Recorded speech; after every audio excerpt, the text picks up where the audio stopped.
सपेरा। संगीत कलाओं में सर्वोच्च कला है। एक मस्ती भरी धुन हमारे पैरों को बरबस थिरकने पर मजबूर कर देती है, और उसी धुन के सुरों को बदलकर अगर मार्मिक बना दिया जाए तो हमारी आंखें आंसू बहाने पर विवश हो जाती हैं। लेकिन संगीत की जादूगरी यहीं पर खत्म नहीं होती है। प्रयोगों द्वारा सिद्ध किया जा चुका है कि संगीत का प्राणियों एवं पौधों जैसी जीवित वस्तुओं पर भी आश्चर्यजनक प्रभाव होता है।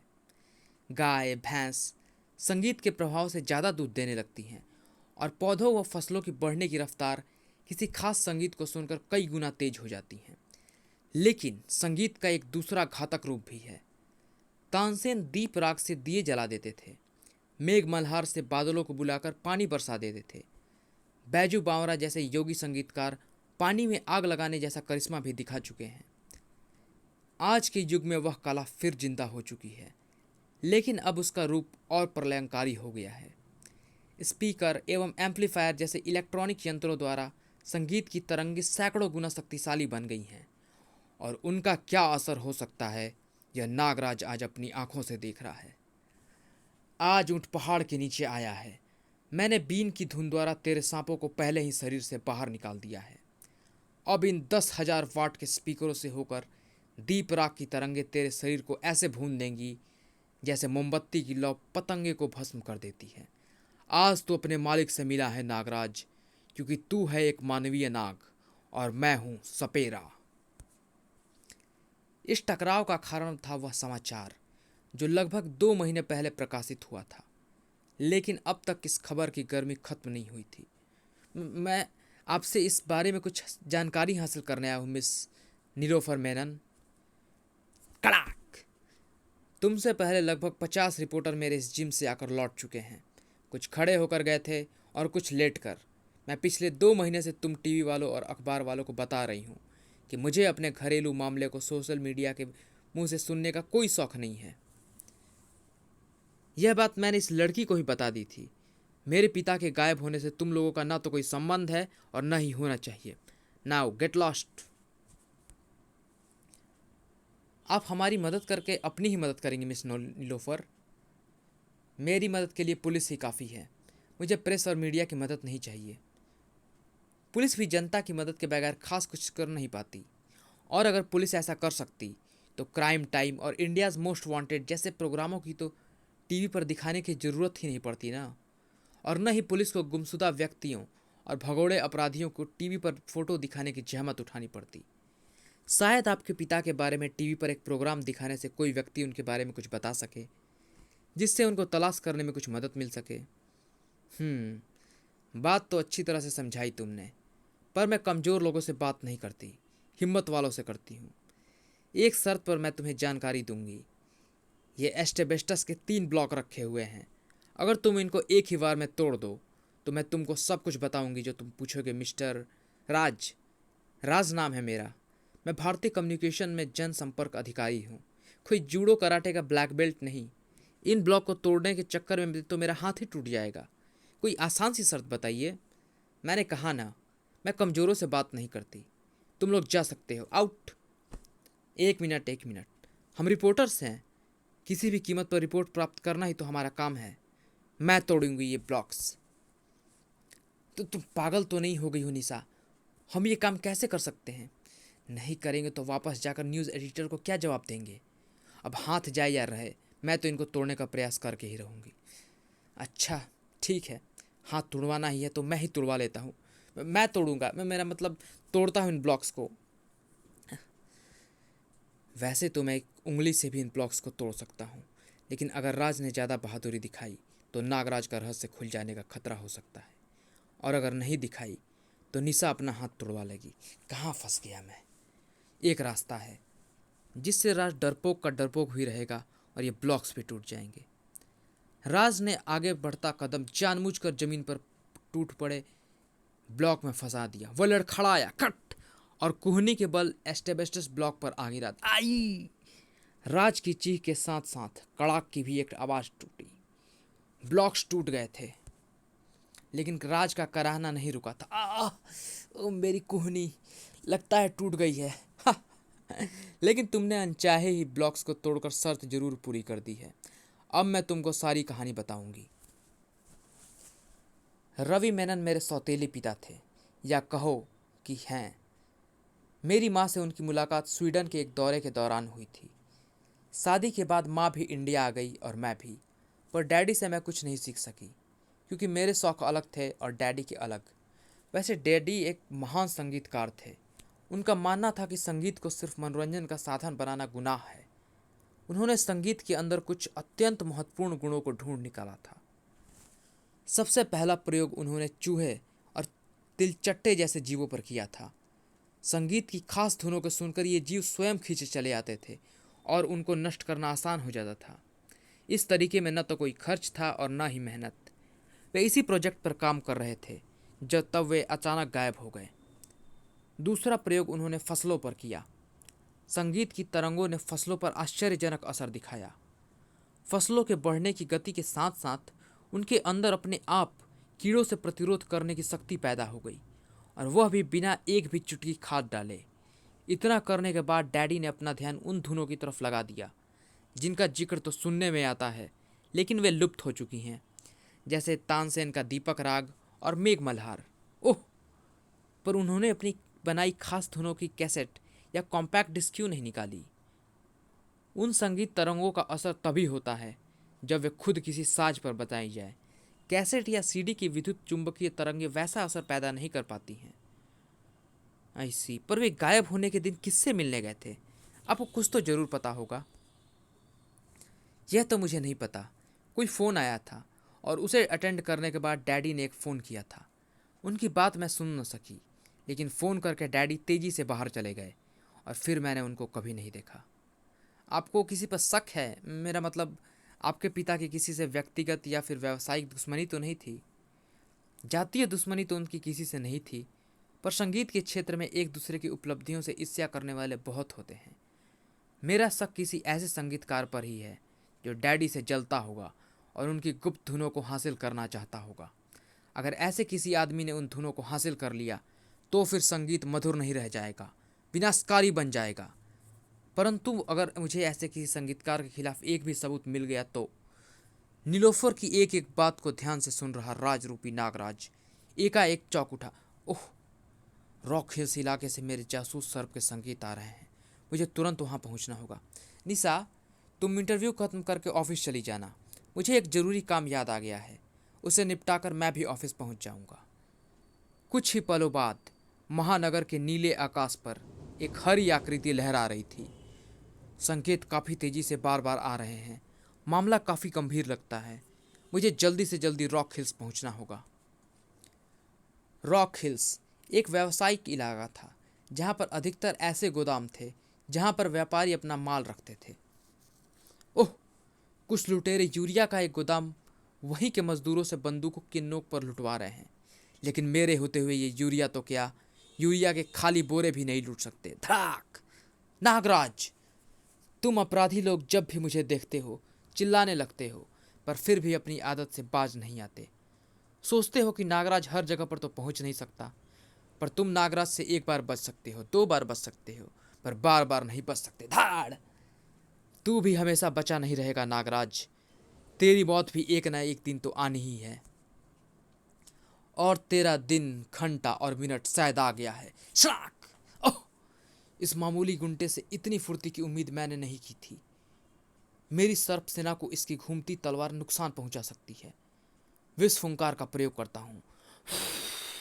अरे, इसकी घूमती तलवार पंखे के ब्लेड का सा काम कर रही है। मेरी विष फुंकार इधर उधर छितर कर अपना पूरा असर नहीं दिखा पा रही है। वैसे तो मैं अपने विष फुंकार की तीव्रता को बढ़ाकर इसको बेहोश कर सकता हूँ, लेकिन मैं इसको इसके ही तरीके से हराना चाहता हूँ।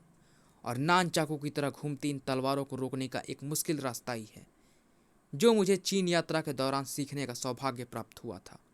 वह यह कि नान चाकू से बचते हुए दुश्मन की मांसपेशियों की हरकत पर ध्यान लगाकर नान चाकू के घूमने की दिशा का पहले से आभास लगाओ, और फिर अपने हाथ को उसी दिशा में नान चाकू के साथ साथ घुमाओ।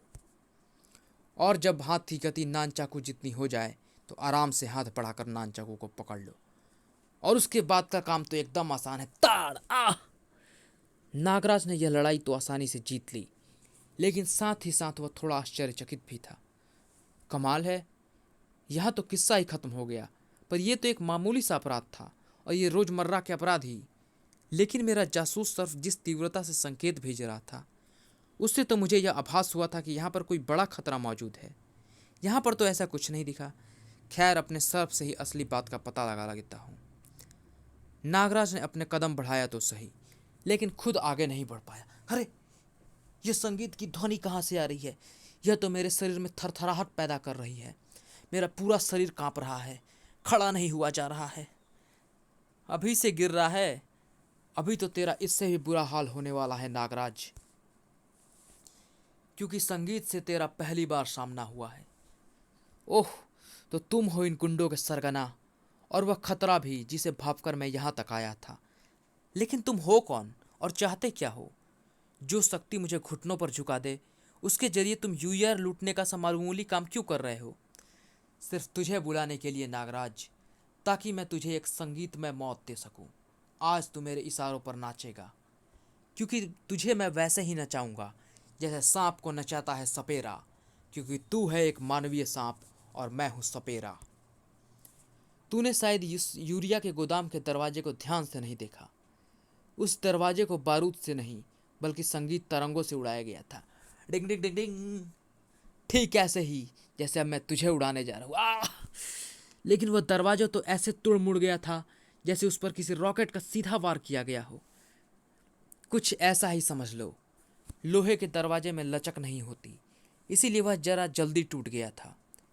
इंसानी शरीर में जरा लचक होती है, इसीलिए संगीत तरंगे थोड़ा अधिक समय लेंगी, पर तू मरेगा जरूर।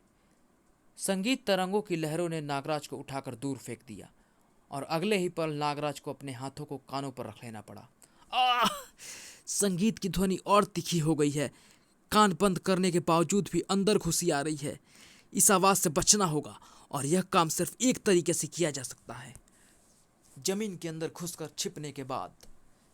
नागराज अपनी सर्प सेना द्वारा बनाई गई सुरंग के अंदर घुस गया और सपेरा आश्चर्यचकित रह गया। अरे, यह तो चूहे की तरह बिल में घुस गया, पर यह भागेगा कहाँ? इस बार मैं ऐसी धुन बजाऊंगा कि नागराज खुद ही सम्मोहित होकर खींचा चलाएगा। ले, आ गया तू, और ये गया तू, ये गया तेरा गिटार। अब न रहेगा वाद्य और न बजेगा संगीत। इस गिटार के साथ ही खत्म हो जाएगा तेरा घातक संगीत। अब बता, तुझे यह घातक संगीत शक्ति कहाँ से मिली? कहीं यह संगीत रवि मेनन का तो नहीं है? और अगर है तो यह व्यक्ति या तो खुद रवि मेनन है, या इसने रवि मेनन से जबरन यह ज्ञान हासिल किया है। काश मैं नीलोफर के पास एक बार रवि मेनन की फोटो देख लेता। नागराज अपने ख्यालों में इतना गहरा डूब गया था कि उसे उबारने के लिए वह झटका जरूरी था। सपेरे के पास संगीत तो है ही, पर तू भूल गया कि इस संगीत को घातक बनाने के लिए इसे 10,000 वाट के स्पीकर एम्पलीफायरों से गुजारा जाता है, जो मेरी छाती पर बंधे हैं, और इनको पावर देने के लिए जो बैटरी चेन मेरी कमर से बंधी है, उसका एक झटका तेरे जैसे शक्तिशाली को भी पटक देने के लिए पर्याप्त है। और गिटार तोड़कर तू यह मत समझना कि तूने मेरे संगीत को ख़त्म कर दिया है। मेरे बांगों की थापे तेरी हड्डियों को चूरा चूरा करके उन्हें तेरी खाल के बैग में भर देंगी। आह! इसकी हर थाप से ऐसा लग रहा है जैसे बांगो मेरे छाती के अंदर बद रहा हो। मांस हड्डियों से अलग होता सा महसूस हो रहा है। इस पर विस्फुंकार का प्रयोग करना भी पड़ेगा। तीव्र विस्फुंकार का प्रहार। नागराज के विस्फुंकार का प्रहार ज्यादा असरदार नहीं रहा। आह! हल्का सा चक्कर आ गया। तेरे विस्फुंकार में तो बस विस्की के 2 पैक जितना नशा है। अरे मूर्ख, तू मेरी जो आवाज़ सुन रहा है वो मशीनी यानी मैकेनिकल है, और यह इसलिए क्योंकि स्वर तंतु नष्ट हो जाने के कारण मेरे गले में वॉइस सिंथेसाइज़र फिट किया गया है, और यह वॉइस सिंथेसाइज़र मेरे फेफड़े के लिए फ़िल्टर का भी काम करता है। इसलिए तेरी फुंकार का मुझ पर कोई खास असर नहीं होगा। आह! मैं कुछ खास नहीं कर पा रहा हूँ, और ये भीषण कंपन मेरे शरीर के हर बाहरी और अंदरूनी अंगों को हिलाते जा रहे हैं। आखिर कोई तो, हाँ, एक रास्ता है। ध्वनि को प्रकाश किरणों की तरह ही परावर्तित किया जा सकता है। इसके लिए मुझे स्पीकर के मेम्ब्रेन यानी झिल्ली की तरह की कोई वस्तु चाहिए। जो इन घातक ध्वनि तरंगों को टकराकर सही कोण पर परावर्तित कर दे, और झिल्ली जैसी ऐसे ही वस्तु मेरी सर्प सेना बना सकती है। नागराज ने एक विलक्षण सर्प झिल्ली बनानी शुरू कर दी और बांगों की घातक कंपन तरंगे उससे टकराकर वापस लौटने लगी। इस बार उसका झटका झेलने की बारी सपेरे की थी।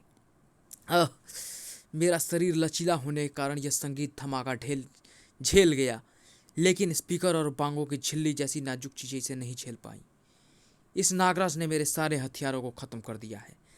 ठीक वैसे ही अब मैं तेरी हेकड़ी खत्म करने जा रहा हूं। यह इतना आसान नहीं है नागराज, क्योंकि जानते हो मेरी कलाई पर क्या बंधा हुआ है। यह एक कीबोर्ड सिंथेसाइजर है और इसके साथ है इमरजेंसी बैटरीज। क्योंकि इसकी आवाज़ स्पीकरों से होकर नहीं निकलेगी, इसीलिए तुझ पर शायद इनकी संगीत तरंगों का असर ना हो, लेकिन किसी और पर इसका असर जरूर होगा। तू मुझे बातों में उलझाकर भागने की कोशिश कर रहा है ना, लेकिन तू भाग नहीं पाएगा। तेरी संगीत तरंगों का असर विफल हो गया है, तो तू कहानियां सुना रहा है। लेकिन सपेरा कहानियां नहीं सुना रहा था, और इसका पता नागराज को अगले ही पल लग गया। उफ! चारों तरफ से गली के आवारा कुत्ते इधर ही आ रहे हैं। इनके इरादे ठीक नहीं लग रहे हैं। उफ! ये मुझे काट रहे हैं और मेरे तीव्र विष के इनके खून में मिलने से इनके शरीर गलते जा रहे हैं। तो ये था तेरा दूसरा वार, लेकिन यह वार तो बेकार गया। अब तू मुझे अपने पीछा करने से कैसे रोकेगा? यह वार तुझे यह याद दिलाने के लिए था नागराज कि अगर कोई तुझे काट ले तो उसका क्या हाल होगा। मेरा असली वार तो अभी तुझे झेलना बाकी है। एक और नशीली धुन सिंथेसाइजर से निकलकर हवा में तैरने लगी और नागराज को असली खतरे का आभास होने लगा। ओह! इस बार संगीत की धुन इन गोदामों के मजदूरों को सम्मोहित करके मेरी तरफ खींच रही है, और ये भी शर्तिया तौर पर वही करेंगे जो उन कुत्तों ने किया था, और इनका भी वही हश्र होगा जो उन कुत्तों का हुआ है। इन्हें रोकना होगा, पर इनको रोकने के चक्कर में सपेरा हाथ से निकला जा रहा है। रवि मेनन की गुत्थी सुलझाने के लिए इसका पकड़ा जाना बहुत जरूरी है। इन मजदूरों से तो मैं निपट लूंगा, लेकिन जिस रास्ते से सपेरा भागा है उस रास्ते के सारे गोदामों के मजदूर भी इधर ही आ रहे हैं। मुझे यहाँ से भागना होगा, लेकिन चूंकि भागने के सारे जमीनी रास्ते पर मजदूर हैं, इसीलिए आसमानी रास्ता अपनाना पड़ेगा। यहाँ पर एक तो सम्मोहित मजदूरों को काटे जाने का खतरा नहीं रहेगा, और दूसरे इतनी ऊंचाई से मैं ये भी देख सकूंगा कि सपेरा भाग कहाँ पर रहा है। जल्दी ही नागराज को सपेरा नजर आ गया। वह रहा सपेरा। वह उस पुरानी सीवर लाइन में घुस रहा है जिसका प्रयोग अब सिर्फ बारिश के अतिरिक्त पानी को निकालने के लिए किया जाता है। लेकिन यह पाताल में भी घुस जाए तो भी मैं इसका पीछा नहीं छोड़ूंगा। नागराज भी सपेरा के पीछे पीछे सीवर लाइन में घुस गया। नागराज को सीवर लाइन में घुसते ही किसी हमले की उम्मीद थी, परंतु अरे, यहाँ तो एकदम शांति है। सपेरा आखिर गया कहाँ? इस स्थान से तो कई सीवर सुरंगें आगे जाती हैं। न जाने सपेरा किस तरफ भागा है। अब तो उसे ढूंढना नामुमकिन। अरे, वह रहा सपेरा। लेकिन वह यहाँ खड़ा मेरा इंतजार क्यों कर रहा है? इतनी देर में तो यह कहीं भी भाग सकता था। कहीं सपेरा कोई चाल तो नहीं चल रहा है। खैर, कुछ भी हो, इसके पीछे तो जाना ही पड़ेगा। सपेरे की क्या चाल थी यह नागराज को पता नहीं चल पाया, क्योंकि पहले तो सपेरे ने इतनी दूरी बना रखी थी कि नागराज न तो उसे पकड़ सके और न ही वह नागराज की नज़रों से ओझल हो सके। और थोड़ी ही देर बाद अरे, सपेरा एकाएक कहाँ गायब हो गया। मेरे सर्प कान भी उसकी कोई आहट नहीं सुन पा। अरे, यहाँ पर तो दीवार टूटी हुई है। शायद किसी इमारत का बेसमेंट यहाँ पर इस सीवर लाइन से मिलता है। कहीं सपेरा इसी रास्ते से तो नहीं भागा है। अंदर जाकर देखना होगा। पर अंदर है क्या? बड़ी तेज सड़ांध आ रही है। नागराज का ख्याल सही था। वह एक उजाड़ और जीर्ण शीर्ण इमारत का तहखाना ही था, और उस सड़ांध का कारण थी एक लाश। यह तो एक लाश है, और इस बेसमेंट में रहने वाले बेशुमार चूहों ने इस लाश के मांस के एक एक टुकड़े को नोच खाया है।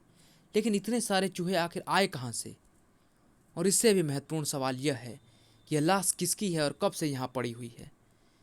कोट की जेबों की तलाशी लेकर देखता हूँ, शायद इसकी पहचान का कोई सूत्र मिल जाए। नागराज को जल्दी ही चिथड़े हो चुके कोट की जेब में एक पक्का सबूत मिल गया। यह तो ड्राइविंग लाइसेंस है, रवि मेनन का। पर सपेरा की शक्ल इसमें लगी फोटो से नहीं मिलती, यानी सपेरा रवि मेनन नहीं है। पर अगर सपेरा रवि मेनन नहीं है तो फिर यह लाश रवि मेनन की ही होनी चाहिए। इसका मतलब रवि मेनन को मार डाला गया है और यह काम सपेरा का ही हो सकता है, क्योंकि उसके पास ही इस वक्त रवि मेनन की धुनें और राग मौजूद है। सिर्फ एक बात समझ में नहीं आ रही है।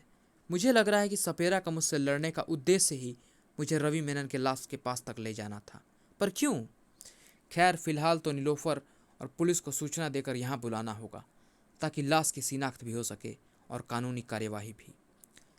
कुछ ही देर बाद उस उजाड़ इमारत के तहखाने में भीड़ जमा हो गई थी। तुम्हारी खबर मिलते ही मैंने पापा के पर्सनल डॉक्टर बंसल साहब को ही फ़ोन करके बुला लिया था। अगर ये डेड बॉडी पापा की ही है तो ये उसकी पक्की शिनाख्त कर सकते हैं। कुछ ही मिनटों के गहन परीक्षण के बाद डॉक्टर बंसल ने नतीजा निकाल लिया था। शक की कोई गुंजाइश ही नहीं है, यह रवि की ही लाश है। इन हड्डियों पर कई ऐसे मेडिकल निशान हैं जो सिर्फ रवि के शरीर पर ही हो सकते हैं। शक शक की कोई गुंजाइश ही नहीं है। अंकल, कह दीजिए कि आप झूठ बोल रहे हैं। यह लाश पापा की नहीं हो सकती। मेरा दिल कहता है। दिल और दिमाग में 1 फुट की दूरी होती है नीलू। सच तो मुझे कहना ही पड़ेगा, चाहे उसे कहते हुए मेरा ही कलेजा क्यों ना फट जाए। यह तो कहना मुश्किल है कि यह लाश कब से यहाँ पड़ी है, पर इतना अंदाज़ा जरूर लगाया जा सकता है कि इसे मरे 1 महीने से ऊपर हो गया है। खैर, इसके मरने का समय और कारण तो पोस्टमार्टम से पता चल ही जाएगा। पता यह लगाना है कि यहाँ पर ये आए क्यों और इनको किसने और कैसे मारा। फिलहाल तो मुझे यहाँ से चलना है, क्योंकि रास्ते में मुझे एक रिपोर्ट और मिली थी। नागराज की कुछ देर पहले सपेरा नामक एक संगीत अपराधी से एक यूरिया गोदाम के बाहर मुठभेड़ हुई है। नागराज तो सपेरा का पीछा करते करते न जाने कहाँ चला गया, पर पीछे से उसके आदमियों ने गोदाम को जला डाला। ओह, पर क्यों? गोदाम जला देने से सपेरों को आखिर क्या हासिल हुआ? इधर सब अपने अपने काम में व्यस्त थे। उधर फर्श पर गड़ी नीलोफर की निगाहें एक अनोखी चीज देख रही थी। कागज का यह टुकड़ा जमीन पर कैसा पड़ा है? इस पर खून के निशान भी हैं। जरूर यह पापा के पास से ही गिरा होगा। इस पर कोई फ़ोन नंबर लिखा हुआ है। हैंडराइटिंग तो पापा की ही है। कहीं यह वही फ़ोन नंबर तो नहीं है जो घर से आखिरी वक्त निकलते समय पापा ने कागज़ पर लिखा था? पता लगाना होगा कि यह फ़ोन नंबर किसका है। शायद उससे ही मैं पापा के हत्यारे तक पहुंचकर उसका खून पी सकूं। अच्छा नीलोफर, अब मुझे भी इजाज़त दो। अब मुझे भी ऑफिस पहुंचना है। 1 मिनट राज, ये इंस्पेक्टर संगीतक अपराधी की क्या बात कर रहा था? कौन है यह सपेरा नाम का अपराधी? डिटेल तो मुझे भी नहीं पता है नीलोफर, पर इतना ज़रूर लगता है यह कोई ऐसा अपराधी है जिसने संगीत को अपना हथियार बनाया हुआ है। ओह, कहीं सपेरा ही तो वह हत्यारा नहीं है जिसकी मुझे तलाश है। कल तक मेरे पास पापा के गुम होने के बारे में एक भी क्लू नहीं था। आज मुझे सारी स्थिति स्पष्ट रूप से पता चल गई है और हत्यारे तक पहुंचने का रास्ता भी मिल गया है। हत्यारे तक पहुंचने का रास्ता? वह क्या है? छोड़ो, पहले यह बताओ कि तुम आखिर उस उजाड़ इमारत के बेसमेंट में पड़ी मेरे पापा के लाश तक पहुंचे कैसे? वो दरअसल हुआ यूं कि तुम्हारे जिम से बाहर निकलते ही मैंने एक टैक्सी ले ली। वह बहुत रैश ड्राइविंग कर रहा था। जब डर के मारे मुझे गस आने लगा तो मैं टैक्सी बीच रास्ते में ही रोक कर उससे उतर गया। फिर काफ़ी देर तक सुनसान में कोई सवारी ही नहीं मिली, पर एक कुत्ता मेरे पीछे जरूर पड़ गया। उससे बचने के लिए मैं भागा, तभी न जाने कहाँ से नागराज आ गया।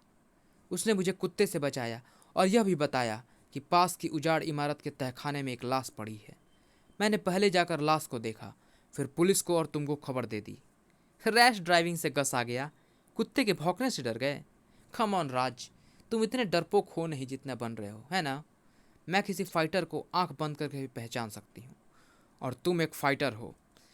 काश तुम्हारी बातें सच होती। चाहता तो मैं भी हूँ कि मैं डिक डरपोक नहीं, एक फाइटर बनूँ। नागराज पर शक करने वालों की लिस्ट भी लंबी हो रही थी और उसके दुश्मनों की लिस्ट भी। रवि मेनन की मौत की खबर तो दुनिया को पता चल गई, लेकिन अभी कुछ और लोगों का मरना बाकी है, और इस काम को पूरा करने के लिए मुझे नागराज से फिर दोबारा टकराना पड़ेगा। मुझे नागराज की काट तैयार करना पड़ेगा, वरना वो मुझे काट डालेगा। और अपना काम पूरा करने से पहले मैं किसी भी कीमत पर हारना नहीं चाहता। घबराओ मत, तुमने नागराज पर अपनी शक्तियों से वार किया था, इसीलिए तुम हार गए।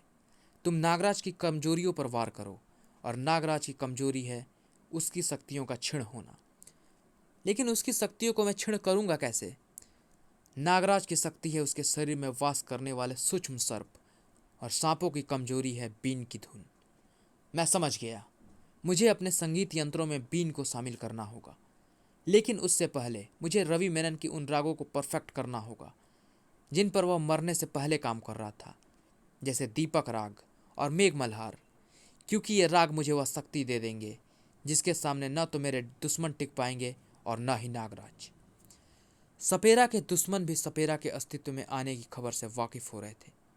सरकार, सरकार, हमारे यूरिया वाला गोदाम जल गया है। अभी अभी वहां का एक मजदूर खबर लेकर आया है। जल गया? पर कैसे? हमको पहले खबर क्यों नहीं मिली? क्योंकि गोदाम जलाने वाले गुंडों ने पहले मजदूरों को पीट पीट कर अधमरा कर दिया था। खबर देता कौन? वैसे पुलिस ने उन गुंडों को गिरफ्तार कर लिया है। कौन थे मेरा लाखों का नुकसान करने वाले ये कमीने?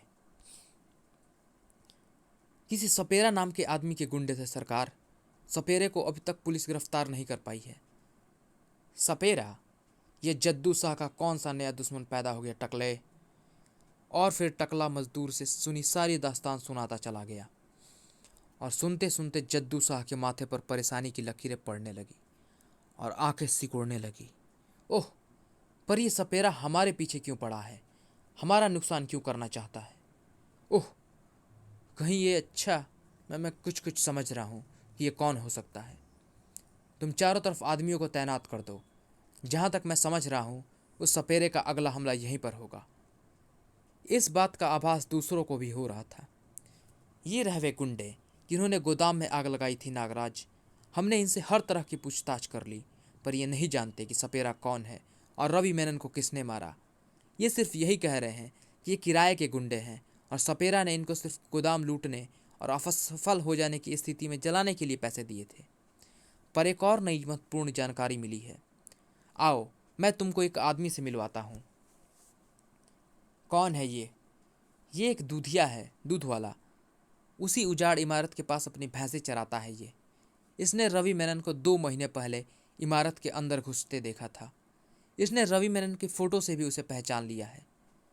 पर इसका कहना है कि उस दिन रवि के साथ एक आदमी और उस इमारत में गया था। जी साहब, और इसने उस आदमी का जो हुलिया बताया है वह रवि मेनन के एक संगीतकार दोस्त से एकदम मिलता जुलता है। तो उस संगीतकार को पकड़ कर बुलवाइए, उसको तो सारी बात का पता होगा। लेकिन इसमें एक समस्या है नागराज। वह संगीतकार चंद्रशीष भी 2 महीने से लापता है, और इस वक्त वह कहाँ है यह किसी को पता नहीं है। ओह, सपेरा का कुछ तो सुराग मिल रहा, लेकिन उसने वह यूरिया गोदाम क्यों जलाया? किसका था वह गोदाम? किसी जद्दू शाह नाम के यूरिया डीलर का। हमने उसे खबर भिजवा दी है। बेचारे की किस्मत खराब थी जो सपेरा ने बिना कारण उसी का गोदाम लूटने की कोशिश की। नहीं, यह संयोग नहीं हो सकता कि महानगर के सारे बैंकों, ज्वेलरों और दुकानों को छोड़कर सपेरा ने उसी गोदाम को लूटने की और जलाने की कोशिश की। इसमें जरूर कुछ संबंध है, और वह संबंध क्या है यह तो जद्दू शाह से मिलकर ही पता चल सकता है। नागराज के साथ साथ ही नीलोफर की खोज भी जद्दू शाह पर ही आकर खत्म हो गई थी। टेलीफोन इंक्वायरी से मुझे उस टेलीफोन नंबर का पता मिल गया है। किसी जद्दू शाह का नंबर है। या तो जद्दू शाह ही पापा का हत्यारा है, या फिर उसका पापा की हत्या से कोई संबंध जरूर है। और सच्चाई क्या है यह तो जद्दू शाह को बताना ही होगा, चाहे यह जानने में मुझे उसकी सांस की नली उसके गले से अलग ही क्यों न करनी पड़े। जद्दू शाह के लिए आज कयामत की रात थी। क्या कह रहा है जद्दू? तेरा दिमाग फिर गया है क्या? मैंने पक्का इंतजाम किया है। पुलिस को आज उसकी लाश भी मिल गई है। तो फिर ये सपेरा कौन है? संगीत तरंगे उसके पास कहाँ से आई, और वह मेरे पीछे क्यों पड़ा हुआ है? खैर, वह जो भी हो, मैंने चारों तरफ अपने आदमी तैनात कर दिए हैं। सपेरा आया तो बचकर वापस नहीं जाएगा। पर तू भी अपनी सुरक्षा का इंतजाम कर ले पस्सू, वरना कहीं तेरा ही नंबर न लग जाए। मेरा नंबर? मेरा नंबर नहीं लगता, बल्कि मैं नंबर लगाता हूँ जद्दू। यमराज की धरती की होल सोल एजेंसी मेरे पास ही तो है। तेरी मर्जी भाई, मैंने अपने कान की बात तेरे कानों में डाल दी। अब तू जाने और तेरी जान। मैं फ़ोन रखता हूँ। ऊपर से हंस रहे पस्सू की हंसी भी फ़ोन की लाइन की तरह ही कट गई। क्या हुआ भाई साहब? किसका फ़ोन था? आप एकाएक गंभीर क्यों हो गए? जद्दू बता रहा था कि कोई संगीत से अपराध करने वाला उसके पीछे पड़ा है। तूने काम तो पक्का किया था ना? मूस कच्चा काम को नहीं करता भाई साहब, परमानेंट, फुल और फाइनल काम करता है। क्यों? वह तो मुझे भी पता है, पर यह नया संगीतकार कहाँ से पैदा हो गया? किसी के हाथ उसके नोट्स लग गए होंगे भाई साहब। पर आप चिंता मत करो, इसका भी काम लगा दूंगा, परमानेंट, फुल एंड फाइनल। इधर बाजी बिछाने की ही बात चल रही थी और उधर पहला मोहल्ला अपनी चाल चल चुका था। धड़ाक! जद्दू शाह ने पूरी एक बटालियन तैनात कर रखी है। इतने बड़े मकान में जद्दू शाह कहाँ पे होगा, यह पता लगाने में तो पूरी रात ही बीत जाएगी। जद्दू शाह तक जाना समय को बर्बाद करना है। ज़्यादा आसान रास्ता होगा जद्दू शाह को अपने आप तक बुलाना, और इसके लिए मुझे सिर्फ इतना ही करना पड़ेगा कि मैं छिप छिप कर बढ़ने की बजाय खुले में आ जाऊं, ताकि जद्दू शाह का कोई ना कोई आदमी मुझे देख ले। कौन है तू? खैर कोई भी हो, अब मर्द। मुझ पर गोली चलाए, और गोलियों की आवाज़ सुनकर जद्दू शाह खिड़की तक खिंचाए। आ गया, शायद यही जद्दू शाह है। अब अपने ऊपर चढ़ी आ रही इन गोलियों की बाढ़ को रोककर मुझे जद्दू शाह का इंटरव्यू लेने ऊपर पहुंच जाना चाहिए। जद्दू शाह कोई डरपोक या कमज़ोर इंसान नहीं था, लेकिन उसे किसी और तरह के हमले की आशंका थी। इसीलिए नीलोफर का वार वह बचा नहीं पाया। तड़ाक! कौन है रे तू छोकरी? मैं तो किसी और का इंतजार कर रहा था। तुझे मुझसे क्या परेशानी है? परेशानी तो तुझे मुझसे है ही, पर अब तुझे भी मुझसे परेशानी होने वाली है। लेकिन अगर तुम मुझे चुपचाप यह बता दो कि रवि मेनन का खून तुमने क्यों और कैसे किया, तो मैं सिर्फ तुम्हारे हाथ पैर तोड़कर ही तुम्हें छोड़ दूंगी। रवि मेनन? उसका खून मैंने नहीं किया, लेकिन तू उसकी कौन लगती है? तुझे उसके मरने से दर्द क्यों हो रहा है?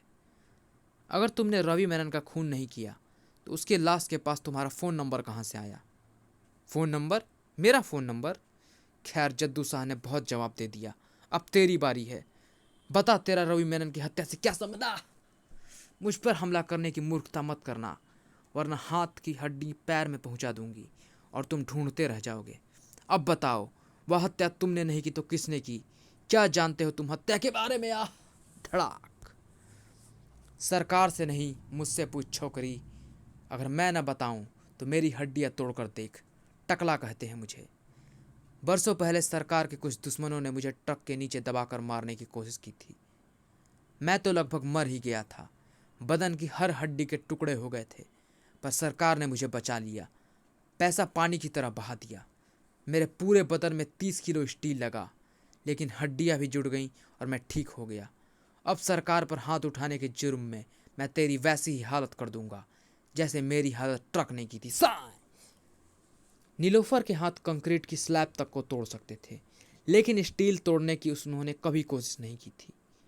वार करने के साथ ही नीलोफर खुद ही कराह उठी। और अगले ही पल टकले ने उसे एक बार फिर कराहने के लिए मजबूर कर दिया। धड़ाक! इधर अंदर एक जोरदार लड़ाई चल रही थी, लेकिन बाहर तैनात पहरेदारों को अभी तक इसकी भनक नहीं लग पाई थी। उनका पहरा पहले ही की तरह जारी था, और अब उनकी पहरेदारी की जांच का समय आ गया था। नागराज, तू मेरा मतलब आप यहाँ पर?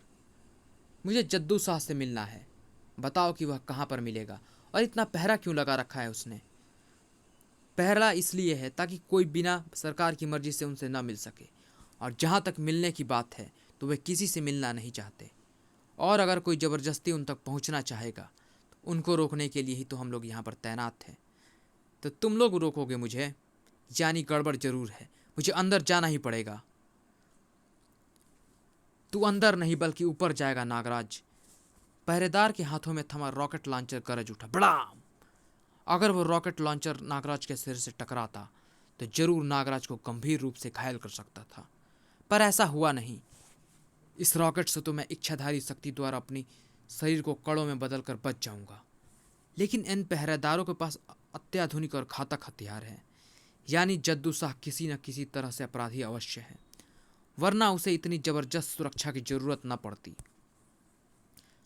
लॉन्चर के धमाके की आवाज़ अंदर तक जा पहुंची, और पहले से ही इंतजार कर रहा जद्दू शाह और सतर्क हो उठा। बड़ाम! बाहर किसी ने रॉकेट लॉन्चर दागा है। वह आ गया है। इस लड़की से जल्दी निपट टकले, वरना दोनों में से एक साथ निपटना मुश्किल हो जाएगा। चिंता मत करो सरकार, मैंने बड़े बड़े पहलवानों की गर्दन 2 मिनटों में तोड़ दी है। फिर यह लड़की किस खेत की मूली है? आह! यह जद्दू शाह किसके इंतजार में इतना डरा हुआ है? वह आ गया है। ये वह कौन हो सकता है? खैर, यह तो वह के यहाँ आने पर ही पता चल जाएगा। फिलहाल तो इस स्टीली टकले को अपने शरीर का पिंजर खोलने से रोकना होगा, और यह काम करेगा मेरा नान चाकू। इसका एक ही वार मजबूत से मजबूत हड्डी भी तोड़ सकने के लिए पर्याप्त है। टकले के शरीर में स्टील की 85 जोड़ सही, लेकिन बीच में तो हड्डी ही होगी। नीलोफर ने हाथ में जो हथियार उठा लिया था, उससे टकले का बच पाना मुश्किल था। हर वार के साथ टकले के मुंह से दर्द भरी चीखें उबल रही थी। लेकिन बाहर की स्थिति कुछ अलग थी। हथियार दूसरों के हाथ में थे और बचना नागराज को था। यहाँ का शोर सुनकर चारों तरफ के पहरेदार गुंडे मेरी तरफ ही आ रहे हैं। लगता है जद्दू शाह समय तक पहुँचने में समय लगेगा। 2 पहरेदार तो कम हो गए हैं, अब इनको रास्ते में ही रोकना होगा। नागराज की सर्प सेना आते हुए दुश्मनों की तरफ उछल गई, लेकिन गोलियों की बाढ़ को पार करके सिर्फ कुछ ही सर्प दुश्मनों तक पहुंच पाए, और उनसे निपटना ट्रेंड पहरेदारों के लिए कोई मुश्किल काम नहीं था। इससे पहले कि नागराज परिस्थिति समझकर कोई दूसरा वार कर पाता, उसे खुद ही बचने के लिए विवश हो जाना पड़ा। ओह! अब ये ग्रेनेड से हमला कर रहे हैं। गोलियों से तो मुझे कोई फर्क नहीं पड़ता, पर ग्रेनेड मुझे अपूरणीय क्षति पहुंचा सकते हैं। विस्फोंकार का प्रयोग असरकार नहीं होगा, क्योंकि ये गुंडे दूर और अलग अलग खड़े हुए हैं। इसीलिए फिलहाल 2 तरफ से लड़ाई लड़नी पड़ेगी। इधर मैं इनका ध्यान बटाऊंगा और उधर मेरी सर्प सेना सामने से नहीं बल्कि पीछे से इन पर हमला करेंगी। न तो सर्प सेना को अपना हमला बोलने में ज़्यादा वक्त लगा, और न ही पहले पहरेदार को गिरने में धम, और न ही नागराज को उसे बेहोशी की दुनिया में पहुंचाने में धाड़। अब हमला सिर्फ 2 तरफ से था, तर तर तर तर तर, जो जल्द ही सिर्फ एक तरफ से रह गया। आखिरी पहरेदार ने अपनी आखिरी कोशिश तो जरूर की, लेकिन होनी को वह भी नहीं टाल पाया। अब जद्दू शाह को ढूंढना है, लेकिन उससे पहले उससे उगलवाना है कि आखिर सच क्या है। जद्दू शाह फिलहाल भागने का रास्ता ढूंढ रहा था। जब तक ये दोनों लड़ रहे हैं तब तक मैं भाग लूं, क्योंकि टकला इस लड़की को रोक नहीं पाएगा। नीलोफर का पूरा ध्यान जद्दू शाह पर ही था। ओह! जद्दू शाह भागने की कोशिश कर रहा है, पर मैं उसे भागने नहीं दूंगी। नीलोफर नान चाकू के एक से ज़्यादा इस्तेमाल जानती थी। जद्दू शाह लड़खड़ा कर जमीन पर आ गिरा, और नीलोफर ने उसे बाज की तरह दबोच लिया। तूने अपने सारे वार कर लिए जद्दू, अब मेरी बारी है। चुन ले, जबान खुलेगा या सांसें बंद करवाएगा। यह जबान खुलवाने का तरीका नहीं है, पहले इसका अपराध तो जान लो। बिना अपराध के सख्ती करना न तो मानवीय रूप से जायज़ है और न ही कानूनी रूप से। नागराज, अपराध जानना चाहते हो इसका? यह मेरे पिता संगीतकार रवि मेनन का कातिल है, वरना मेरे पिता की लाश के पास इसका टेलीफोन नंबर कहाँ से आता? और यह इतनी सिक्योरिटी क्यों रखता? नहीं, मैं रवि मेनन का कातिल नहीं हूँ। वो फ़ोन नंबर तो उनके पास इसलिए होगा क्योंकि उनसे मेरी पुरानी जान पहचान थी। यह शायद सच बोल रहा हो नीलोफर, या शायद झूठ, पर राज ने मुझे इस केस के बारे में काफ़ी जानकारी दे दी है, और मुझे लग रहा है कि तुम एक बात या तो जानती नहीं हो या भूल रही हो, और वह यह कि रवि मेनन की मौत के दिन उस खंडहर में उसके साथ उसका साथी संगीतकार चंद्रशीष भी गया था, और वह तब से लापता है। और तब से सड़कों पर एक ऐसा अपराधी भी घूम रहा है जो अपना नाम सपेरा बताता है और अपराध संगीत से करता है। इसीलिए जब तक यह तय नहीं हो जाए कि असली कातिल कौन है, तब तक तुम इसकी जान लेने की कोशिश मत करो, वरना मुझे पहले तुम्हें रोकना होगा। यह तो संभव नहीं है नागराज, क्योंकि अगर ये कातिल नहीं है तो भी इसका इस हत्या से संबंध जरूर है। इसीलिए मैं इसे अभी आज़ाद नहीं कर सकती। तो फिर तैयार हो जाओ मेरी सर्प सेना से निपटने के लिए। ओह! मैं तुमको इतना मौका नहीं दूंगी नागराज कि तुम मुझ पर वार कर सको। इसी वक्त बाहर, वाह, मुझसे पहले कोई और यहाँ तक पहुँच चुका है। मुझे सतर्क रहना चाहिए। अंदर नागराज और नीलोफर बिना बात के ही आपस में जूझ रहे थे। तुम अपने होश में नहीं हो नीलोफर। बदले की भावना ने तुमको अंधा कर दिया है। तुमको होश में लाना होगा, और इसके लिए मैं किसी हथियार का इस्तेमाल नहीं करूँगा, क्योंकि तुम भी निहत्थी ही हो। धड़ाक! तब तो तुम पछताओगे नागराज, क्योंकि मेरी उंगलियों का वार तक तुम्हारे पेड़ को फाड़ सकता है। जरा सोचो कि अगर मैंने तुम्हारे दिल पर वार कर दिया तो क्या होगा। यह किसी आम इंसान का नहीं बल्कि नागराज का शरीर है नीलोफर। मेरे घाव को तो मेरे शरीर के सूक्ष्म स्वर भर देंगे, लेकिन तुम सतर्क रहना। कहीं मेरा खून तुम्हारे शरीर के अंदर घुस गया तो तुम्हारा शरीर मोम की तरह गल जाएगा।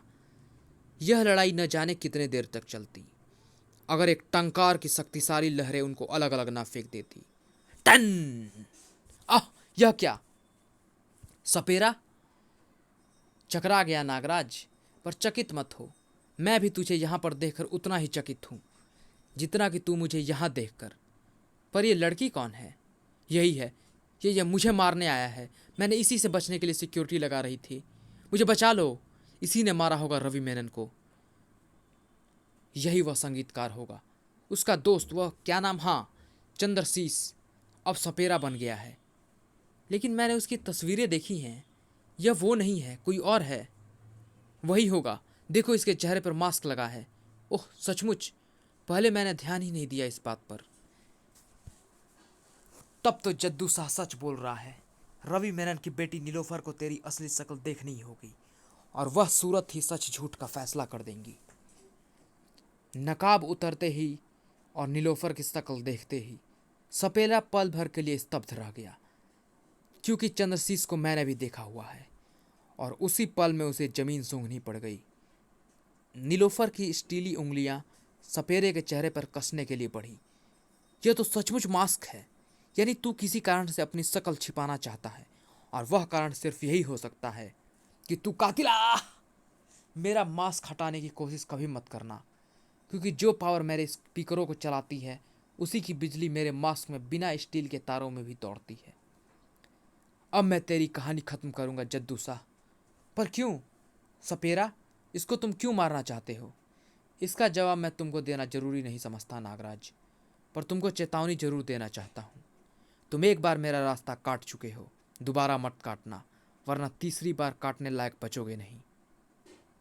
वाह, मैं इस कहानी का रहस्य ढूंढते ढूंढते परेशान हो गया हूँ। कौन किसका दुश्मन है? किसने मारा रवि को? और तुम जद्दू शाह को क्यों मारना चाहते हो? क्या संबंध है जद्दू शाह का इन सब से? अब जब तक मैं सच जान नहीं लेता तब तक मैं इस केस का इंचार्ज हूँ। बगैर मेरे कहे ना तो कोई किसी पे हाथ उठाएगा और ना ही किसी का खून बहेगा। मैं तुझे चेतावनी दे चुका हूँ नागराज, सपेरे से नाक को टकराना नहीं चाहिए, क्योंकि नाक सपेरे को एक बार तो काट सकता है, लेकिन दोबारा सपेरा उसके कांटे की जड़ी पहले से ही तैयार करके रखता है। मैंने भी एक नहीं कई काट तैयार कर ली है। ले सुन और चीख वी। ओह, यह तीखी सीटी तो मेरे दिमाग को ऐसे मथ रही है जैसे मिल्क शेक को मिक्सी। हाथ कान पर रखने से यह ध्वनि नहीं रुक पा रही है। यह आवाज़ मेरे सारे स्नायु तंत्र को नष्ट कर देगी। इसको रोकने का एक ही तरीका है। मैं अपने शरीर के सूक्ष्म सर्पों को आदेश देता हूँ कि वे मेरी श्रवण नरी को अवरुद्ध कर दें, ताकि आवाज़ मस्तिष्क तक पहुँच ही ना सके।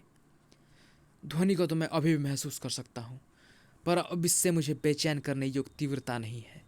अब सबसे पहला काम इस सीटी को बंद करना है, और यह काम मेरे सर्प इसके मुंह में लगी नली के छिद्रों को बंद करके आराम से कर सकते हैं। ओह, अच्छा वार है, तेरे सूक्ष्म सर्पों ने नलिका को बंद कर दिया है।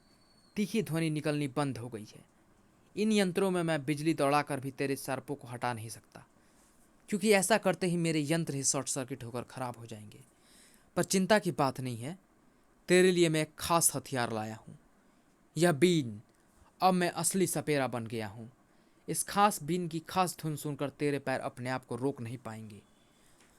पाइपों से होती हुई संगठित हवा बीन में से गुजरी और संगीत लहरें हवा में तैरने लगी। ओह सचमुच, मैं इस धुन का प्रतिरोध नहीं कर पा रहा हूँ। यह मुझे मदहोश कर रही है। मेरे कान बंद होने के बावजूद इसके कंपन से मेरे शरीर में स्पंदन पैदा कर रहे हैं। इनसे बचने का कोई तरीका नहीं है। देखी मेरी शक्ति नागराज। अब मैं इस धुन की तीव्रता को जरा सा और बढ़ा दूं तो तेरे शरीर के सांप भी बाहर निकल कर नाचने लगेंगे। अब तो कुछ नहीं कर पाएगा। अब तेरी मौत का वक्त आ गया है जद्दू, और मैं तेरा समय बर्बाद ना हो, इसीलिए मैं तेरे मरने और क्रियाक्रम का काम एक साथ ही कर देता हूँ। दीपक राग से। सपेरा की जादू भरी उंगलियां गिटार के तारों पर थिरकने लगी, और दो अलग अलग धुनें स्पीकर एम्पलीफायर से होती हुई जद्दू शाह की तरफ लपकी, और रागों के इस सम्मिश्रण से पैदा हुई दीपक राग ने वायु की परतों के बीच एक ऐसा भीषण घर्षण पैदा कर दिया जिसने जद्दू शाह के शरीर को झुलसाना शुरू कर दिया। मुझे क्यों जला रहे हो तुम? क्या बिगाड़ा है मैंने तुम्हारा? जानना चाहता है? बताता हूँ, क्योंकि मैं भी तुझसे कुछ जानना चाहता हूँ। ले देख मेरी शकल, पहचान मुझे कमीने। देख तूने क्या हाल कर दिया है मेरा। रवि मेनन, तो तुम जिंदा हो? मर गया रे। लेकिन वह लाश किसकी थी? वह लाश चंद्रशीष की थी। बेचारा, मैंने उसे बचाने की बहुत कोशिश की पर बचा नहीं पाया। अब अगर तू जलने से बचना चाहता है तो मुझे यह बता कि जहाँ पर तूने मुझे फ़ोन करके बुलाया था वहाँ पर तेरे कहने पर चूहों से हमला मुझ पर किसने करवाया? हालांकि वह शख्स हमारे वहाँ पहुँचते ही भाग गया था, इसलिए वह यह नहीं देख पाया कि वहाँ पर मैं अकेला नहीं गया था, बल्कि 2 लोग गए थे। पर मैंने भागते हुए उसकी एक झलक देखी थी। चूहे जैसी आकृति थी उसकी। कौन था वह मूस है, पशु का आदमी। उसी के इशारे पर चूहों ने तुम पर हमला किया था। जहरीले चूहों का ट्रेनर है वह। अब तो मुझे इस जलन से मुक्ति दिला दो, बचा लो मुझे। मुक्ति दिला दूंगा, जल्दी क्या है, थोड़ा और तड़प ले। अगर मैं तुझे इस हालत में छोड़ दूं तो तू जिंदगी भर इसी जलन में तड़पता रहेगा, पर मरेगा नहीं। लेकिन घबरा मत, मैं ऐसा करूंगा नहीं। पहले मैं उन कमीनों को मुक्ति दिलाऊंगा जिन्होंने चंद रुपयों के पीछे मेरा संगीत मुझसे छीन लिया, और फिर दिलवाऊंगा तुझे मुक्ति। अभी जरा और तड़प। बीन की धुन पर नाच रहा नागराज सारी बातें सुन रहा था। थोड़े रहस्यों पर से तो पर्दे उठ गए हैं, लेकिन कुछ अभी भी बाकी हैं। सपेरा यानी रवि मेनन किसी का खून करके अपराधी बनने जा रहा है। इसे रोकना होगा, पर कैसे? खैर, सपेरा के जाते ही बिन की धुन तो अपने आप ही बंद हो जाएगी। फिर मैं थिरकने से आज़ाद होकर इसके पीछे जा पाऊंगा। लेकिन सपेरा यह खतरा पहले ही भांप चुका था। तेरे लिए मैं एक बिन एयर कंप्रेसर और स्पीकर के साथ यहीं छोड़े जा रहा हूँ। अब तू मेरे पीछे आना भूलकर तब तक नाचता रहेगा जब तक तू थक कर और गिरकर बेहोश नहीं हो जाता। नागराज को नाचता हुआ छोड़कर सपेरा वहां से तुरंत रफू चक्कर हो गया। उफ, सपेरा तो अपनी एक बीन यहीं पर छोड़कर भाग गया। यह धुन मुझ पर इतना तेज असर कर रही है कि मैं इसके जितना पास भी नहीं जा पा रहा हूँ और इसको जूते के नीचे दबाकर तोड़ दूँ। और यहाँ पर मेरी मदद करने वाला कोई भी नहीं है। नीलोफर बेहोश पड़ी है और जद्दू शाह खंबे से बढ़ा अपनी ही तकलीफ से तड़प रहा है। इस बीन की तरंगे मेरे कान बंद होने के बावजूद भी मेरे शरीर से टकराकर कंपन पैदा कर रही हैं। अगर कोई ऐसा कवच होता जो इन तरंगों को मेरे शरीर तक पहुंचने से रोक सकता तो। अरे, यह बात अब तक मेरे दिमाग में क्यों नहीं आई? मेरे पास एक कवच तो है, मेरे सर्पों का कवच। अभी इनको आदेश देता हूँ कि ये मेरे शरीर से लिपटकर एक गद्दे नुमा कवच बना दें, ताकि ये घातक बीन तरंगे उसी में सोख ली जाएं। आदेश मिलते ही बीन की तीव्र धुन पर झूमते हुए नागराज के शरीर पर एक सर्प गद्दा बिनने लगे, और कुछ ही पलों में नागराज का शरीर सरसराते सर्पों से ढक चुका था। अब चैन पड़ा। अब तरंगे मेरे शरीर तक काफ़ी हल्के होके आ रही हैं, और इतनी क्षीण तरंगे मेरी इच्छा शक्ति को दबा नहीं सकती। अब मेरा जूता होगा और उसके नीचे होगी यह बीन। नागराज, वो सपेरा कहाँ गया? लगता है मैं बिजली के झटके से कुछ ज़्यादा ही देर तक बेहोश रह गई। हाँ नीलोफर, और अब तुम्हारे होश में आने का वक्त भी आ गया है, पूरे होश में आने का वक्त। जद्दू शाह एक हत्या का सहयोगी तो अवश्य है, पर तुम्हारे पिता रवि मेनन की हत्या का नहीं। तुम्हारे पिता रवि मेनन जिंदा हैं, पर अब वह रवि मेनन नहीं सपेरा बन चुके हैं।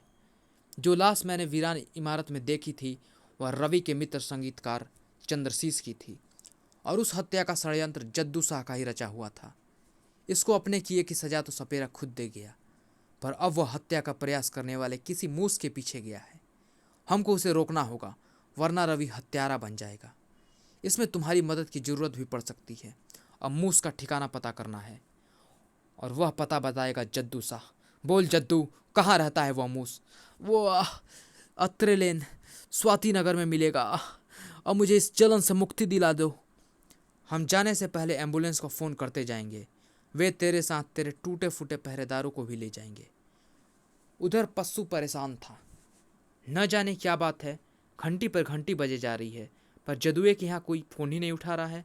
सब मर गए हैं क्या? अधमरे हो चुके हैं। ये कौन बोला रे? मैंने बोला, सपेरा ने। कौन है रे तू? तेरी आवाज़ तो जैसे रेडियो से आ रही है।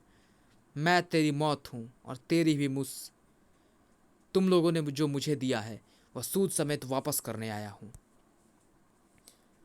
और यह रही मेरी आवाज़ की बात, तो वह इसलिए है क्योंकि मेरे गले में वॉइस सिंथेसाइज़र फिट है, और वह इसलिए क्योंकि तुमने अपनी चूहों से मेरी आवाज़ ग्रंथियाँ निचवा दी, ख़त्म कर दी मेरी आवाज़ ग्रंथि।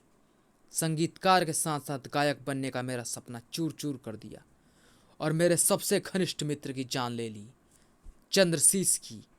क्या अब भी यह बताने की ज़रूरत है कि मैं रवि मेनन हूँ? हाँ, और सपेरा बनकर एक हाथ से लिया हुआ दोनों हाथों से वापस करने आया हूँ। पर तुम्हारी शकल तो, यह एक मास्क है। ओह, यानी जदुआ सही कह रहा था। तू बच गया हमारा धंधा खराब करने के लिए।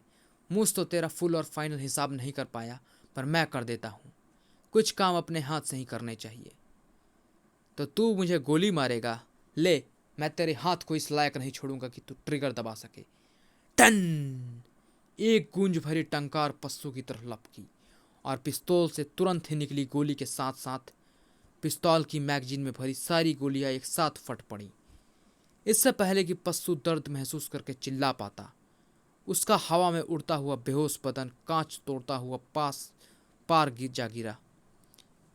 मैंने पहली बार अपनी शकल छिपाने के चक्कर में भागकर गलती की थी। तेरा फुल फाइनल और परमानेंट हिसाब नहीं हो पाया, पर इस बार मैं गलती नहीं दोहराऊंगा।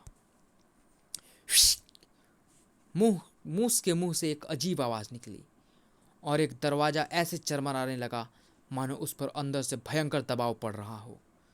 लगभग 5 सेकंड के बाद ही सपेरे को यह पता चल गया कि दरवाजे के पीछे का दबाव किस चीज़ का था। ची ची ची ची ची ची ची ची ची ची। चूहे, सैकड़ों हजारों चूहे। यानी तूने चूहे यहाँ पर भी जमा कर रखे हैं। लेकिन इस बार ये कामयाब नहीं होंगे, क्योंकि इस बार मैं इनको जलाकर राख कर दूंगा। दीपक राग ने चूहों के दरवाजे में रास्ते में आग की दीवार खड़ा कर दी, लेकिन चूहों को अपनी जान से ज्यादा मालिक के आदेश की परवाह थी। आह! ये चूहे तो आग की दीवार पार करके मुझ पे कूद रहे हैं। मेरे गिटार की लकड़ी को काट रहे हैं, मुझे काट रहे हैं। पिछले बार इनके भाई बंदों ने तेरे दोस्त की गोश्त का स्वाद चखा था। आज ये तेरा डिनर करके अपने भूख मिटाएंगे, फुल फाइनल और परमानेंट तरीके से। मैंने इन चूहों को अपनी नई शक्तियों के सामने बहुत कम करके आंका था, पर इनका हमला तो जबरदस्त है। ये तो मुझे नोचे डाल रहे हैं, कोई धुन या राग सोचने तक का मौका नहीं दे रहे हैं। देखा, मौत इंसान को उस जगह पर खींच ही लाती है जहां उसे मरना होता है। तू बच गया, भाग गया, लेकिन फिर वापस मरने के लिए मेरे ही पास आ गया। लेकिन जिसकी मौत ना आई हो, उसे बचाने के लिए भगवान किसी साधन को भेज ही देता है। नागराज, अगर तेरे पास हजारों चूहे हैं तो उनको खाने के लिए मेरे पास सैकड़ों हजारों ही नहीं बल्कि लाखों सर्प हैं। नागराज के शरीर से सर्प सेना की बाढ़ निकलकर चूहों की तरफ लपक पड़ी और उनको निगलने लगी। अब तुम्हारी बारी है मूस। अपने चूहों को वापस बुलाओगे या उनको मेरे सांपों का भोजन बनवाओगे? मेरे पास बहुत चूहे हैं नागराज, तू अपने सांपों की खैर मना। अगर एक एक सांप पर 4-4 चूहे पिल पड़े तो तेरे सांप भी नहीं बच पाएंगे। नागराज और मूस के आपस में उलझने से नीलोफर और रवि मेनन उर्फ सपेरा को एक दूसरे से मिलने का वक्त मिल गया। आप अब जिंदा है पापा, पर यह बात आपने हम सबसे क्यों छुपाई? और जद्दू सा और पस्सू से आपकी दुश्मनी क्यों हो गई? शुरू से सुनोगी तो सब समझ जाओगी बेटी। तुमको याद होगा कि मैंने संगीत के माध्यम से फसलों के बढ़ने की रफ्तार बढ़ा दी थी, साथ ही साथ उनके अंदर कीड़े मकोड़ों से बचने की प्रतिरोधक शक्ति भी बढ़ा दी थी। इससे जद्दू सा और पस्सू के दिल में बेवजह का डर बैठ गया, क्योंकि एक खादों का डीलर था और दूसरा कीटनाशक दवाइयों का। इनको यह डर हो गया कि इस इलाके में इनका माल बिकना बंद ही हो जाएगा और ये बर्बाद हो जाएंगे, क्योंकि इनके पास इसी इलाके की डीलरशिप थी। यही सोचकर इन्होंने मुझे रास्ते से हटाने की ठान ली। इसके लिए पहले तो इन्होंने मुझसे मामूली जान पहचान की, फिर 2-3 मुलाकातों के बाद एक दिन जद्दू शाह ने मुझे फ़ोन किया। मुझे बताया कि उसे अपनी एक इमारत की खुदाई में कुछ प्राचीन हस्तलेख मिले हैं, जो संगीत से संबंधित लगते हैं। चाहता था कि मैं उनको एक नज़र देख लूं, ताकि यह पता चल सके कि वह वास्तव में महत्वपूर्ण है या नहीं। अच्छा, मैं थोड़ी देर में आपको फ़ोन करता हूँ, आप अपना नंबर मुझे दे दीजिए। मैंने जद्दू शाह के कथन को गंभीरता से ले लिया। मुझे किसी षड्यंत्र का ख्याल तक नहीं आया। मैंने तुरंत चंद्रशीष को फ़ोन मिलाया। मैंने उसे भी साथ चलने को कहा, क्योंकि मैं उन कागजातों पर किसी दूसरे विशेषज्ञ संगीतकार की राय भी जानना चाहता था। फिर मैं और चंद्रशीष उस उजाड़ इमारत तक जा पहुँचे। वहाँ पर कोई भी नहीं था, पर बेसमेंट से कुछ खटखट की आवाज़ें आ रही थीं। हम नीचे पहुँचे तो मैंने गलियारे के कोने से भागते हुए मूस की एक झलक देखी, पर इससे पहले कि मैं उसके पीछे जा पाता, इधर सुनो! हम पर कुछ छोटे छोटे सैकड़ों जीव कूद पड़े। ये वही चूहे थे जिनको मूस ने ट्रेंड किया था। हमारे संभलने से पहले ही उन मांसाहारी चूहों ने हमको नोचना शुरू कर दिया। मुझे पहली चिंता चंद्रशीष की हुई, क्योंकि उसे मैं ही वहाँ बुलाकर ले गया था। मैंने अपना कोट उतार कर उसे ढकने की कोशिश की, पर उस पर चूहे पहले से ही काफ़ी मात्रा में टूट पड़े थे। मेरी भी हालत चंद्रशीष जैसी हो जाती अगर एन वक्त पर मेरी नज़र उस माउथ ऑर्गन पर न पड़ जाती जो कोट की जेब से निकलकर ज़मीन पर गिरा पड़ा था। मैंने अपने थके फेफड़े से जितना असरदार धुन बजा सकता था वह मैंने बजाई। उससे चूहे भागे तो नहीं, पर उनका हमला थोड़ा धीमा जरूर हो गया। तब तक चूहे मेरा आधा मांस खा चुके थे। मैं चंद्रशीष की तरफ मुड़ा। चूहे उसका लगभग पूरा मांस खा चुके थे। उसके जिंदा बचे रहने का कोई सवाल ही नहीं था। मैं भी खून में तरबतर था। बड़ी मुश्किल से अपने होश संभाल कर मैं इमारत से बाहर निकला। मुझे कुछ होश नहीं था कि मैं कहाँ जा रहा था, पर मेरा अचेतन मस्तिष्क मुझे सही जगह पर ले जा रहा था, डॉक्टर बंसल के पास। बंसल मेरी हालत देखकर चौंक उठा।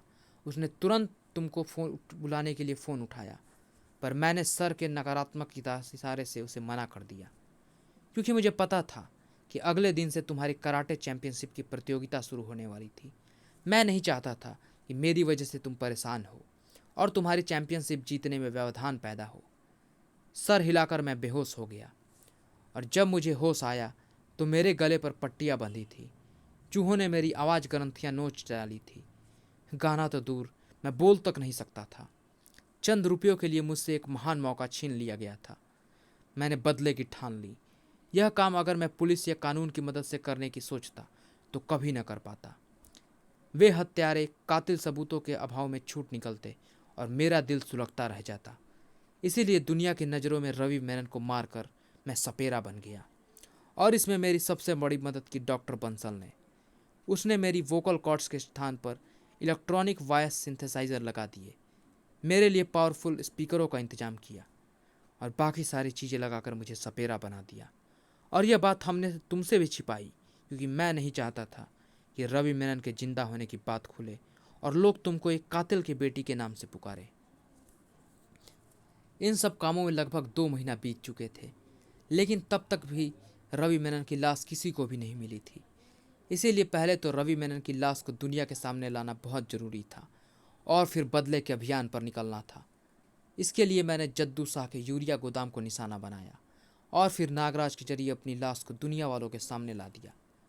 बंसल ने भी मेरी लाश को पहचान कर सबके शक दूर कर दिए, लेकिन जद्दू शाह से सच उगलवाने के लिए मुझे अपना असली रूप उसे दिखाना ही पड़ा, और बदकिस्मती से नागराज ने भी यह बात सुन ली। पर जो हो गया सो हो गया। अब इस मूस को अपनी करनी का फल मिलना ही चाहिए। तुम इसे छोड़ दो नागराज। होश में आओ रवि, तुम एक संगीतकार हो, हत्यारे नहीं। इसे मारकर अपराध की दुनिया में मत जाओ, वहाँ से तुम कभी वापस नहीं आ पाओगे। हमेशा के लिए सपेरा बन जाओगे। अपना काम कानून के लिए छोड़ दो। कानून? कहाँ से लाऊंगा मैं सबूत? कहाँ से लाऊंगा चश्मदीद गवाह? मैं कानून का तमाशा देखता रह जाऊंगा और ये हत्यारे छूट जाएंगे। अपना बदला मैं खुद लूंगा, तुम हट जाओ। नहीं रवि, खून से अपने हाथ मत रंगो। नागराज ठीक कह रहा है पापा, आप ये काम नहीं करेंगे। ये काम मुझे करने दीजिए। अपना बदला मुझ पर छोड़ दीजिए। तुम दोनों को ही बदले की बिजली के चमक ने अंधा कर दिया है। इन लोगों को सजा तो अवश्य मिलेगी, लेकिन वह सजा कानून देगा, तुम लोग नहीं। अगर तुम्हारी तरह हर इंसान सोचने लगे तो हमारे समाज की एक आदिकालीन कबीला बनते देर नहीं लगेगी। यह बदला नहीं, न्याय है नागराज। ऐसा न्याय जो इन जैसे वहसियों के साथ होना ही चाहिए। और अगर इस न्याय के बीच में तुम आए तो तुमको भी नीलोफर ऐसे ही तोड़ देगी जैसे कानून को तोड़ रही है। मजाक करना छोड़ो नीलोफर। शरीर से अधिकतर सर्प निकल जगल जाने के कारण मैं अशक्त जरूर हो गया हूँ, पर इतना अशक्त भी नहीं कि मैं तुमसे भी न निपट सकूँ। तुम ठीक कह रहे हो नागराज, मैं शायद तुमको हरा नहीं पाऊंगी। इसीलिए मैं पापा का काम करूंगी और पापा मेरा काम। मैं मूस से निपटूंगी और सपेरा तुमसे। मैं तुमको शुरू से ही इस गड़बड़ से दूर रखना चाहता था बेटी, पर अब लगता है कि इसके अलावा और कोई चारा नहीं है। अगर हम ये मौका चूक गए तो कभी अपने काम को अंजाम नहीं दे पाएंगे। तुम मूस की सारी हड्डियां तोड़ डालो, मैं नागराज से निपटता हूँ। यह मेरी एक बीन से बचकर तो यहाँ न जाने कैसे आ गया, लेकिन मेरी दूसरी बीन इसको यहाँ से बचकर जाने नहीं देगी। अगर चूहे मेरा गिटार न काट गए होते और मेरे स्पीकरों खराब न कर जाते तो मैं इसका इससे भी बुरा हाल करता। सपेरा की दूसरी बीन में कंप्रेस्ड एयर बहने लगी और फिर वही मदमाती धुन हवा में तैरने लगी, जिससे नागराज बड़ी मुश्किल से बच पाया। उफ! फिर वही धुन। इस बार तो मेरे शरीर में इतने सांप भी नहीं बचे हैं जो मेरे शरीर को ढककर सुरक्षा कवच बना सके, और जब तक मैं इससे छुटकारा पाने का कोई रास्ता सोच पाऊंगा तब तक मूस और पशु अधमरे हो गए होंगे। नागराज के सर्प अभी भी चूहों को समाप्त करने में व्यस्त थे, लेकिन उन पर भी बीन के स्वर लहरियों का असर हो रहा था। ओह! यह धुन रोक दो सपेरा, वरना ये चूहे मेरी सर्प सेना से बच जाएंगे और फिर तुम लोगों पर हमला कर बैठेंगे। तू मुझे अपने जाल में नहीं फंसा सकता नागराज। चूहों की संख्या काफ़ी कम हो चुकी है, ये अब नुकसान पहुंचाएंगी भी तो थोड़ा सा, पर अगर मैंने बीज बंद कर दी तो मेरी योजना ही चकनाचूर हो जाएगी। उफ! इस बार मेरा शरीर बहुत जल्दी थकता जा रहा है, क्योंकि सर्पों के शरीर के निकल जाने के कारण मेरी शक्ति पहले ही क्षीण हो चुकी है। अपने सर्पों को आदेश देना ही पड़ेगा कि वे मेरे शरीर पर फिर से कवच बनाने की कोशिश करें। हालांकि यह काम मुश्किल तो होगा, क्योंकि बीन की धुन पर मैं भी थिरकने को मजबूर हूँ और मेरे सर्प भी, पर इसके अलावा और कोई रास्ता नहीं है। हाँ, एक रास्ता समझ में आता है, और वह रास्ता सटीक होने के साथ साथ मुझे अपने मकसद में जल्दी कामयाबी भी दिलवाएगा। नागराज अपने सर्पों को मानसिक संकेत भेजने लगा और चूहों से लड़ने के लिए कुछ जाबाज सर्पों को पीछे छोड़ बाकी सभी सर्प अलग अलग दिशा में सरसरा उठे और कमरे में आती जाने के लिए मौजूद सभी दरारों और छिद्रों को अपने शरीरों से भरने लगे। कुछ ही पलों में सरसराते सर्पों ने पूरे कमरे को सीलबंद कर दिया था। सर्पों ने अपना काम पूरा कर लिया है। अब मुझे देखना है कि मेरा सोचा हुआ वार सही पड़ता है या नहीं। इन सभी सर्पों को एक गहरी सांस लेने का आदेश देता हूँ। नागराज का मानसिक आदेश सर्पों तक पहुंचते ही हजारों सर्पों ने एक साथ अपने मुंह में गहरी हवा खींची और कमरे में एक हल्का सा निर्वात यानी कि वैक्यूम उत्पन्न हो गया। सबकी सांसें गले में घुटने के साथ ही संगीत तरंगों में भी क्षीणता पैदा होने लगी। मैं फिर बीन की तरंगों से आज़ाद हो रहा हूँ। मेरा सोचना सही निकला। संगीत तरंगे ध्वनि तरंगों का ही रूप है और ध्वनि तरंगे बगैर किसी माध्यम के नहीं चल सकती। इस कमरे का माध्यम यानी कि हवा के विरल होते ही संगीत तरंगे भी क्षीण हो रही हैं। अब मुझे सिर्फ 10 सेकंड और लगेंगे इस संगीतमय कैद से आज़ाद होने में और इन सब को काबू में करने में। नागराज ने अपने द्वारा ही तय की गई समय अवधि में ही अपने लक्ष्य को पा लिया था। नागराज ने सपेरा को ही नाच नचा दिया था और इस तरह से सपेरा का अरमान उसके दिल में ही रह गया। वैसे सच पूछो भारती, तो मुझे सपेरा के साथ सहानुभूति है। उसकी गलती तो सिर्फ इतनी है कि कानून को अपने हाथों में लेने की कोशिश की। हर इंसान की बर्बादी के पीछे किसी दूसरे इंसान द्वारा बुनी गई परिस्थितियाँ ही होती हैं ना, मेरा मतलब राज। लेकिन फिर भी अपराध अपराध ही होता है। पर एक बात मैं विश्वास के साथ कह सकती हूँ, आज के बाद सपेरा के नंबर 1 दुश्मन जद्दू, मूस या पस्सू नहीं होंगे, नागराज होगा। इसीलिए उसको सावधान रहना होगा। भारती की जबान पर सरस्वती विराजमान थी। मैं असफल हो गया, मेरा सारा त्याग व्यर्थ हो गया और इसका कारण नागराज था। अब सबसे पहले मैं रास्ते के कांटे नागराज को हटाऊंगा और फिर हटाऊंगा रास्ते के रोड़े, और ये रोड़े हैं जद्दू शाह, मूस और पस्सू। समाप्त।